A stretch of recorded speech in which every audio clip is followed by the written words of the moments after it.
Yeah, priority. And then even the elderly, yung sinasabi ng elderly. Okay, kasi ngayon, yung bago kasing variant na pinag-uusapan sa China, ang prone po, 80% ay all elderly ang tinatarget. Okay? Sige. Simula. And all these are in China. Lahat po yan na nasa China and India. Bakit nasa India? These are all, inaano natin yan, yung mga tariff and everything, yung kakaroon ng food, bumababa naman after a week. Ngayon, hindi naman bumababa, 25, 50. Still, the worst in the history of the Philippines. Na ang inflation natin ay 18% sa loob lang ng ilang buwan. Bakit? Kasi walang pera talaga yung gobyerno. O, doon papasok yung mga funds. Baka akala nyo, yung mga government or nag-SSS lang ang nababawasan ng pera. Tayo nananakawan na hindi natin alam. Kasi nagbabayad tayo ng extra taxes dun sa lahat ng commodity na binibili natin. Baka hindi nyo alam, tumaas ng kaya, kami, what's next? Kahit kami nagtatanungan, meron nga doon nagtatanong, what will happen to us? Sabi nga ni isang doktor sa forum, God have mercy on us. Only God. Sabi ko, well, of course, hindi naman tumitigil ang science. Okay? Natakot na kayo dito. Kahit sinagot ko na sila. Kung kayo takot din kami.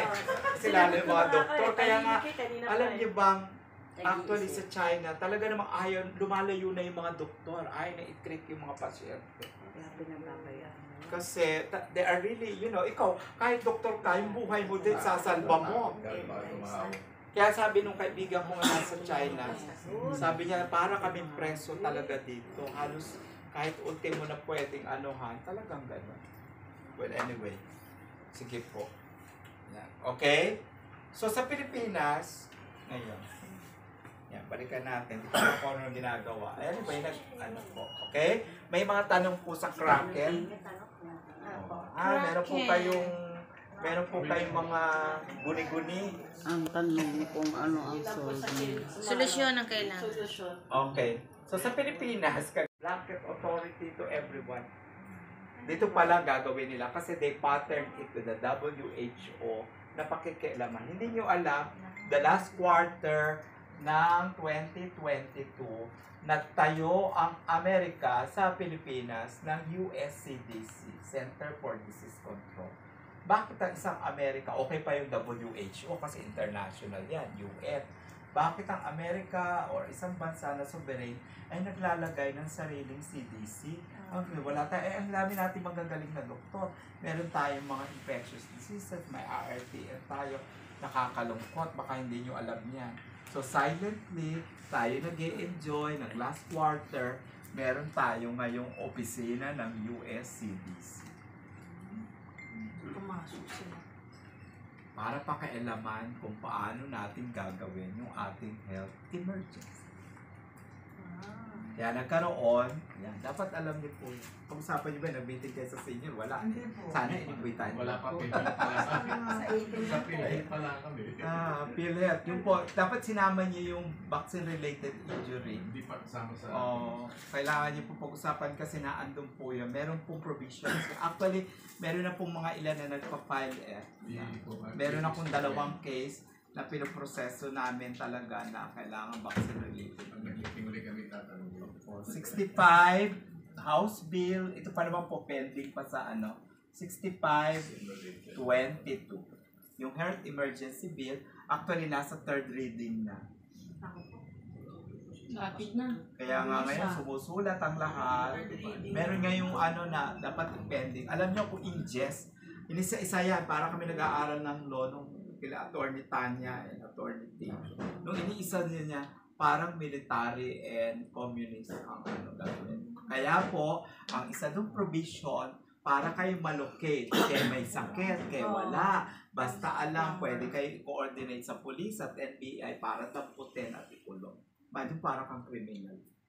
Kaya daw may SIM registration. Hindi pa naman. They will coordinate with the national telcos and the private telcos to locate.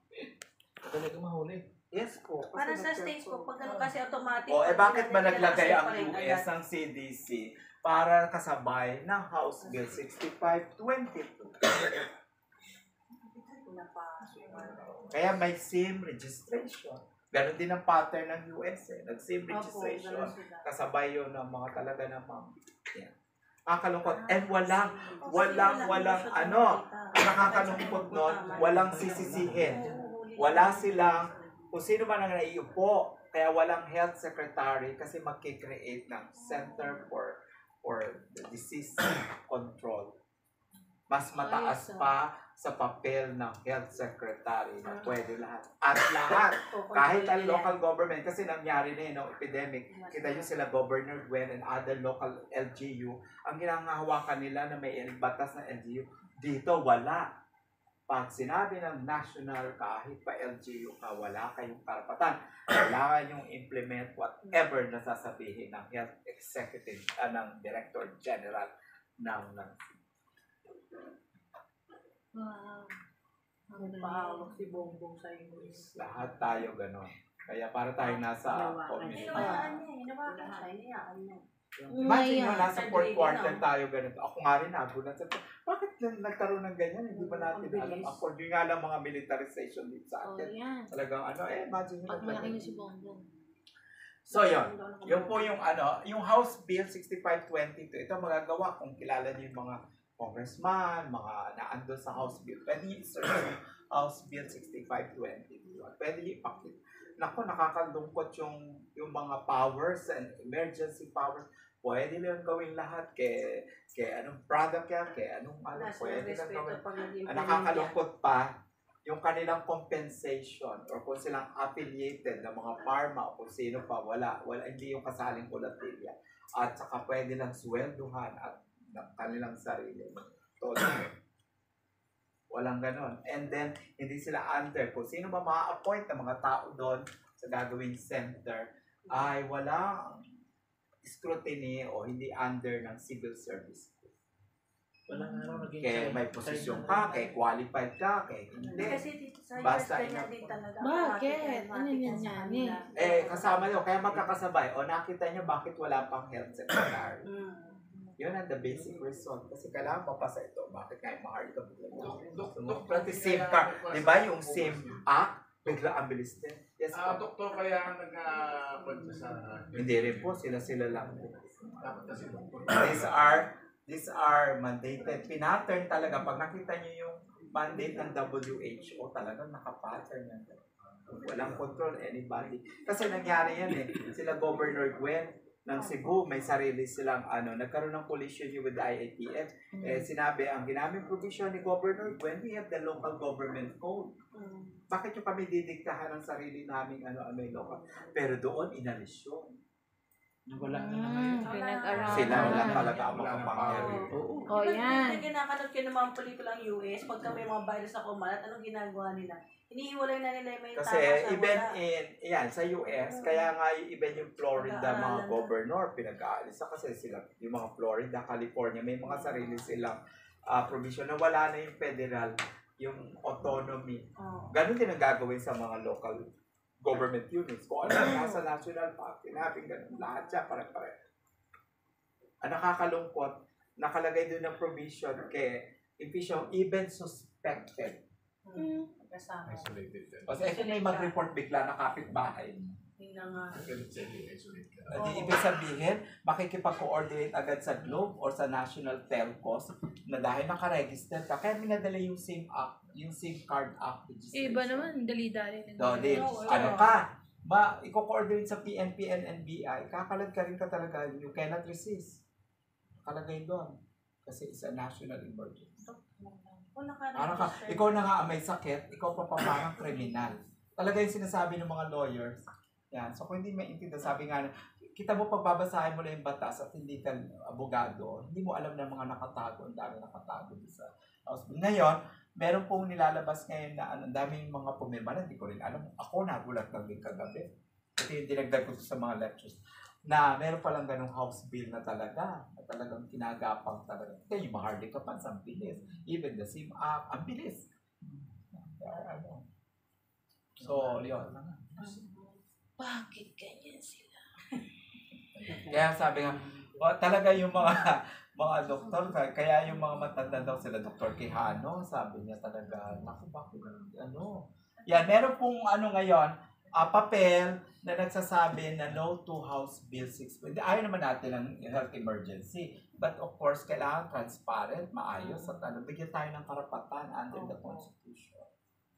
Ibig sabihin, wala na tayong karapatan dahil ang ginagamit na yung health emergency. So, pwede po mag-disagree, sulatan niyo yung mga senador, pumirma kayo, nakikita naman po sa Facebook na download, and you sign for the repeal ng 6520.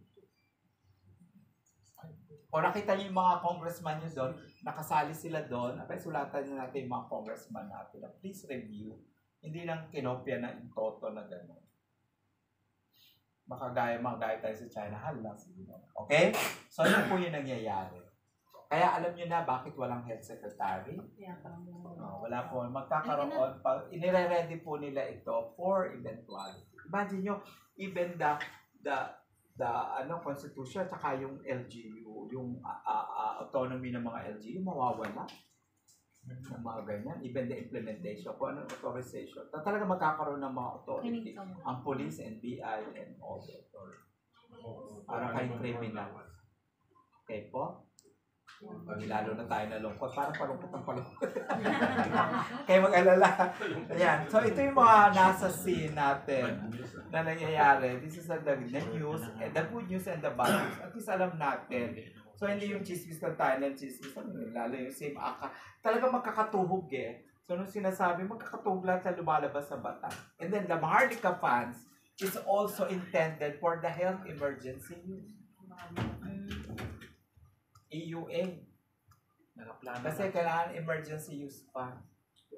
Kasi nakita nila ng pandemic, hindi na malaman kung saan kukuha ng pera. Kaya nangutang sa mga bakuna and everything mga gamot.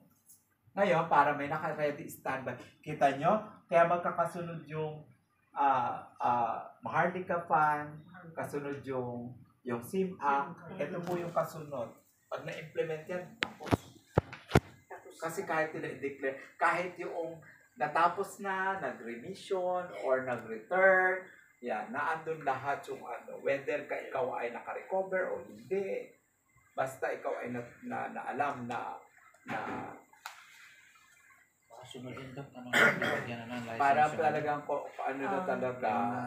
tawag dito, parang communistang type na gano'n. And take note na yung XBB 1.5 or the Kraken variant, ang inaatake it's about 80 to 85% ng population are all elderly. Depopulation. 60s and above. Depopulation. Okay. Kaya mag-ingat po yung senior. Mag-spend na Kaya kayo dapat na mag-meeting kayo ng mga senior at parang pupulkansyahan. Okay. Magpabinyag ulit. Ano po? Magpabinyag ulit. Sana, no? Bumalik. Ay. Dati minabadali ko pag senior po kasi 3 taon na lang. Ngayon ayaw ko na. Kasi ililista po kasama po doon sa mga sino ba yung mga politik. Ililista agad kasi yung mga listahan ng mga seniors ang gano'n. Kaya nakita nyo nagkaroon ng re-registration ng mga senior. Isa pa yun. Mga pwede Yes. Kasi i-identify po per